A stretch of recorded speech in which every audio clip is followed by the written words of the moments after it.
Hi, I'm Ryan Smith, mastering engineer here at Sterling Sound in New York. I've been at Sterling Sound for 15 years. Um, yeah, previous to that, I worked in recording studios. So this is the only place I've worked in mastering. But I do have a background I've been working in studios in New York for over 20 years. So my job is at the very end of the recording process. People bring their records here, and um, this is where we go from thinking about recordings as individual songs to thinking about them as an entire album. So we'll take our time making EQ and level adjustments for all the songs so that when they're all put together, either on an LP or a CD or for digital distribution, they play as a group and sound consistent, and also have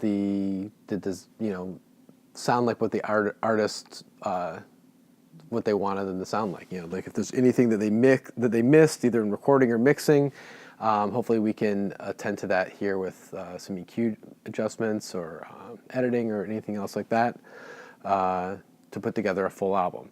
So that's mastering in general, and then what I do in addition to that is I also cut vinyl records. So once we've made all those EQ and level decisions with the artist, then we're also making the necessary steps to cut the music onto lacquer masters, which go to manufacturing from here. When I started at Sterling, I was an assistant under one of the other major engineers here, and it was only digital mastering. At that time, we just had one lathe, and after a few years, I came into this room to work with George Marino, who is someone who had been at Sterling since almost the beginning, not quite the beginning, but since the early 70s. And at that time, we bought a second lathe. We sensed this resurgence of vinyl that was coming back, and we said, we need to get back into this. And between George and our technical team and some interest from some clients, we kind of reconfigured this room to cut vinyl, and not just to cut vinyl, but also to cut from analog sources. So when that came in, George started cutting again, and it was exciting. And so I was lucky enough to learn from him, and I worked alongside him for 5 years. He unfortunately passed away in 2012.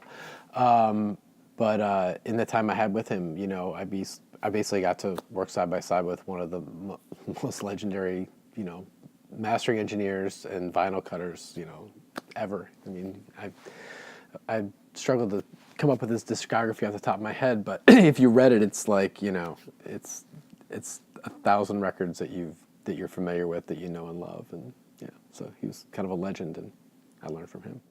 When comparing digital and vinyl mastering, I would say it's a bit more difficult to master for vinyl for a variety of reasons.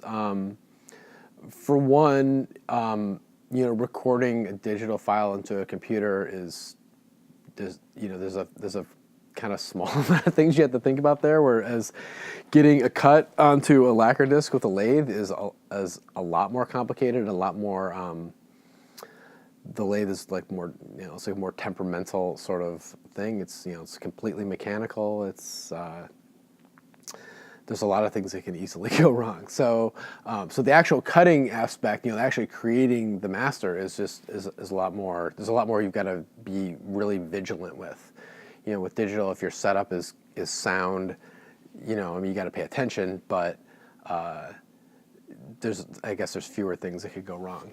And then with vinyl, there are certain limitations that you have to be aware of, in terms of low end and extreme high end, or things the phase relationship of the music you're cutting, that you don't end up with playback problems.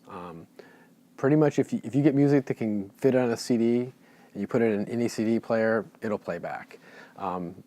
But with vinyl, you can cut something and it might sound good on certain record players, not as good on other turntables, and that's something we have to be aware of, and trying to make sure that we make a product that is going to sound good across the greatest range of playback, because there's so much variation in the on the vinyl playback world as opposed to the digital playback world. There are some limitations to vinyl that you have to be very concerned about, that people can sort of, disregard might be a strong word, but you can kind of disregard when you're mastering straight for digital. There's also a big difference in how you can approach level, and I don't want to get into this a whole kind of contentious debate to be had about volume of digital mastering, but you are able to make digital masters incredibly loud these days, and that's absolutely not desirable for vinyl. There's an argument to be had over whether that loud mastering sounds good in digital. A lot of people think it doesn't sound good, but it's sort of where we are in that world. But it definitely does not translate well to vinyl. So when I go back to if I'm doing a project where I'm doing a digital master and a vinyl master, I'm going to treat them differently in terms of level and compression, because my clients will expect a certain level to sound modern and competitive in the digital world, but I'm going to need to adjust that so that the music breathes better on vinyl. It's going to the lathe and the cutter doesn't really like to deal with the excessive levels that you deal with in digital. So we pull, if I can, I try to pull that back to a more acceptable level where it's going to have that life on vinyl. I love what I do. Well, I like music a lot, and I like all kinds of music, and so, I have a job where I get to listen to different music every single day of the week. That's number one reason I like what I do. In terms of specifically working with vinyl and with reissues, that's super exciting because you're almost always working with something that's got some sort of historical impact, records that mean a lot to people. Sometimes they're records that are my favorite records, and sometimes they're records that I didn't know so well, but I know, maybe I've heard of them. I knew that they were, really important records for other people, and then I get to know new things. And the historical aspect of it is really cool too. Like when I get to,